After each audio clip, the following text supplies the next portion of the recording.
जय भोलेनाथ, जय माता दी। 6 जून को वट सावित्री व्रत आने वाला है। इसी व्रत से संबंधित कुछ समस्याएं जो होती हैं, नॉर्मली क्वेश्चन होते हैं, सवाल होते हैं, उन सभी सवालों के जवाब इस वीडियो में हम कवर करेंगे। आप ध्यान से पूरा वीडियो सुनिएगा, समझिएगा और चैनल को लाइक सब्सक्राइब करिएगा। नॉर्मली जो सवाल होते हैं कि अलग अलग लोग अलग अलग विधियों से पूजा करते हैं वट सावित्री की, तो कौन सी विधि सही है।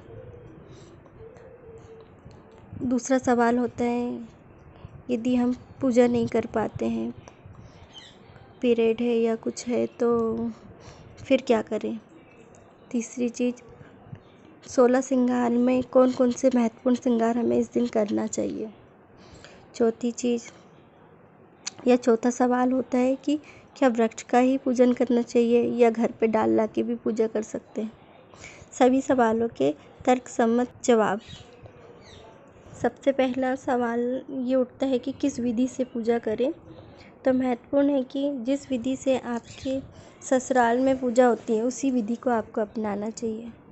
कारण ये है कि जब आपकी सास या आपकी जेठानी जो जिस विधि से करते आ रही हैं उसी विधि को आप अपनाते हैं तो आपको देवताओं के साथ साथ आपके पितरों का भी आशीर्वाद मिलता है, क्योंकि वो परंपराएं, वो विधि वो कई वर्षों से कई पीढ़ियों से निभाते हुए आ रहे हैं। उसी विधि को जब आप अपनाएंगे तो आपको देवताओं के साथ साथ आपके बुज़ुर्गों का, आपके पितरों का आशीर्वाद भी मिलेगा।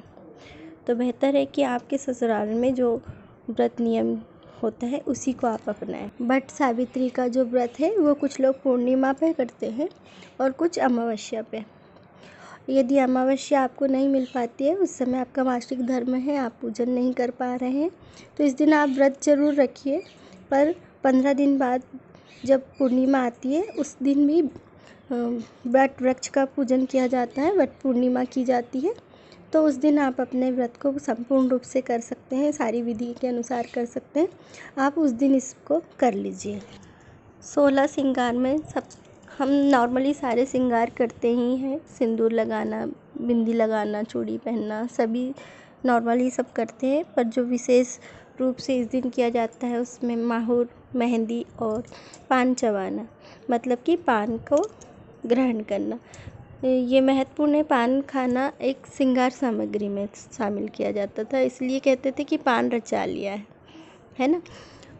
तो इस दिन हमें माहुर लगाना चाहिए। एक दिन पहले ही मेहंदी लगा लें, माहुर भगवान को चढ़ाएं, उसके बाद अपने बुज़ुर्गों को लगाएं, कोई नहीं है तो कन्या को लगा के लगाएं। ये संस्कार भी है और सुहाग का प्रतीक भी। तो इस तरह से करें। पान का बीड़ा भी माता को समर्पित करें और लास्ट में प्रसाद के रूप में उसको स्वीकार करें। अब प्रश्न उठता है कि वृक्ष के पास जाकर ही पूजन करना चाहिए या घर में डाल ला के पूजन कर सकते हैं। सबसे पहले तो ये बात आती है कि जिस वृक्ष का हम पूजन करते हैं, कम से कम उस दिन, जिस दिन हम उस वृक्ष का पूजा कर रहे हैं, उस दिन तो उस वृक्ष को किसी भी तरह की हानि नहीं पहुंचाना चाहिए, ना ही उसकी टहनी, ना ही उसके पत्ते तोड़ने चाहिए। दूसरी और महत्वपूर्ण बात यह है कि हम वृक्ष की पूजा क्यों करते हैं। तो हम सबको पता है सत्यवान और सावित्री की कहानी, जिसके लिए हम इस पूजा को करते हैं। पर साथ ही समझने वाली बात यह है कि जो वट का वृक्ष होता है ये सबसे अधिक आयु वाला वृक्ष होता है। वट वृक्ष का जो जीवन काल माना गया है वो 300 वर्षों का माना गया है। यदि किसी प्रकार की क्षति न पहुंचाई जाए तो ये 300 साल तक प्रकृति में रहता है। अतः जब हम आयु की कामना करते हैं तो इस वृक्ष का आशीर्वाद अत्यंत महत्वपूर्ण हो जाता है। अब समझने वाली बात ये है, सवाल ये उठता है कि जब हम जीवन की कामना करते हैं और हम स्वयं इस वृक्ष की किसी एक टहनी को तोड़ के अलग कर देते हैं तो हम तो उस टहनी का जीवन नष्ट कर देते हैं। क्योंकि ग्रीष्म ऋतु में ये यदि आप लगा भी रहे हैं तो भी ये पनपने वाला तो नहीं है, आपने उसको खुद से उसको मृत कर दिया, उसका जीवन काल आपने ख़त्म कर दिया। उस टहनी को उस वृक्ष से अलग करके आपने उस टहनी का जीवन काल समाप्त कर दिया। अब आप उससे जो मांग रहे हैं, क्या आप सही मांग रहे हैं, क्या आप सही कर रहे हैं। आप स्वयं सोचिए, क्या ये सही है। ये बिल्कुल भी सही नहीं है। हाँ, ये पुराने समय में अपनाया गया, उसका कारण भी था कि पहले तो हम लोग सनातन धर्म में हमेशा वृक्षों की ही पूजा की गई है। फिर ये जो चीज़ आई है वो तब आई है जब हमारे देश में अंग्रेज़ों का या मुग़लों का शासन हुआ। उस समय स्त्रियों की रक्षा के लिए हमारे बुज़ुर्गों ने इस तरह का प्रावधान किया होगा। पर आज तो हम सुरक्षित हैं, सेफ हैं, तो हमको वृक्षों का ही पूजन करना चाहिए, ना कि टहनी का। यदि किसी कारणवश आप वृक्ष तक नहीं पहुंच पा रहे हैं तो उस स्थिति में भी आपको नर्सरी से कोई पौधा लेके आना चाहिए और घर में विधि विधान से उसका पूजन करना चाहिए। पर जीवित वृक्ष की ही पूजा करें। पूजन करने के बाद उसे आप गर्मी भर पाल लीजिए और जैसे ही बरसात आती है किसी नदी में, तालाब में या फिर देवालय में कहीं पे आप उसको रोपित कर दीजिए पास में, ताकि अगले बार वृक्ष के पास जाने के लिए आपको सुविधा हो जाए और वृक्ष लगाने का जो आपको पुण्य है वो भी मिल जाएगा।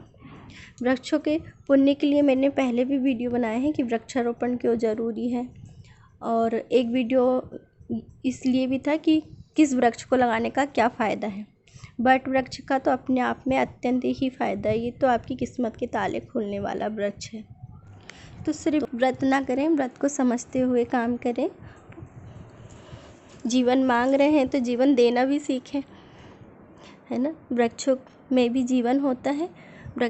वृक्षों के प्रति आपको पूरी तरह से समर्पित होना चाहिए, उनके संरक्षण का आपको संकल्प धारण करना चाहिए।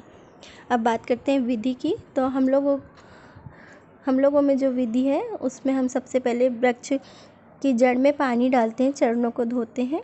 उसके बाद दूध डाल के उनके चरणों को धोया जाता है। दूध से चरणों को धोने के बाद एक बार पुनः स्वच्छ जल चढ़ा के भगवान वट वृक्ष के चरणों को धोते हैं। इसके बाद उनके पैरों में माहौर लगाए जाते हैं और वही माहौर फिर हम अपने बुज़ुर्गों को लगा के उनसे आशीर्वाद लेके स्वयं लगाते हैं। गोबर गणेश की स्थापना करते हैं और माता गौरी के रूप में सुपारी को रख के उसकी स्थापना की जाती है। दोनों का विधिवत पूजन किया जाता है।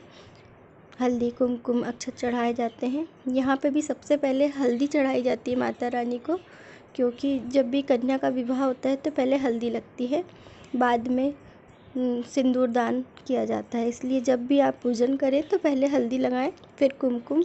और जैसे कन्या जाते हुए अपने घर में चावलों को फेंकती है, अक्षत फेंकती है ताकि सुख समृद्धि बनी रहे, इसलिए अक्षत चढ़ाए जाते हैं ताकि सुख समृद्धि बनी रहे। अक्षत सुख समृद्धि का प्रतीक होते हैं।